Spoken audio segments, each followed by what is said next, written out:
Good morning. I want to talk about forgiveness this morning from the book of Philemon, which is, I think, a book that goes overlooked because of how short it is. It's actually the shortest book, the shortest letter that Paul writes in the New Testament. It was written in a prison in Rome just a few years before Paul was beheaded in prison to a man called Philemon, obviously. Philemon was a wealthy Roman. And he was converted through Paul's ministry. Now, because he was a wealthy man at that time, he had servants, and one of these servants we know was called Onesimus. Now, Onesimus, we don't know how, but he wronged Philemon in some way and then ran away. So we can imagine he probably stole some money and then ran. But somehow Onesimus ends up becoming a Christian through Paul's work in prison, and actually becomes an assistant of Paul, and Paul mentions him in other letters. And this whole letter is all about trying to persuade Philemon to forgive his servant and welcome him back. And I think we see forgiveness and the gospel really clearly acted out in these 25 verses in this really short letter. In verses 17 and 18, Paul says to Philemon, "So if you consider me your partner, receive him, Onesimus, as you would receive me. If he has wronged you at all, or owes you anything, charge that to my account." And it's almost like Jesus uses the same words for us.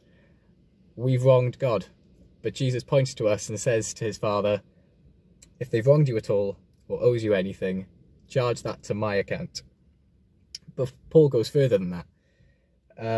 In verses 15 and 16, he says this, "For perhaps this is why he, Onesimus, was parted from you for a while, that you might have him back forever, no longer a bondservant, but more than a bondservant, as a beloved brother, both in the flesh and in the Lord." Now, this would be unheard of in the Roman culture. Philemon had every right to punish his servant, but Paul's not only saying cancel the debt, but welcome him back as a brother and a friend. In Romans 3, we get this idea of a propitiation, which is the removal of God's punishment for sin through Jesus. Jesus, if you like, drinks down the cup in the garden. He takes our punishment upon himself. And in Romans 8, then, we get this idea of glorification, where it's not only the removal of sin, but then we're welcomed into glory. In Matthew 25, we get that well-known verse that says, "Well done, my good and faithful servant." The irony of that verse, of course, is that none of us are good or faithful. So how can a just God who knows everything about us call us good and faithful?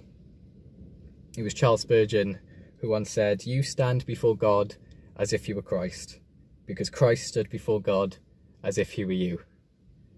When God looks at you and I, he sees Jesus. And because the debt is cancelled, the justice of God means that we're welcomed into glory.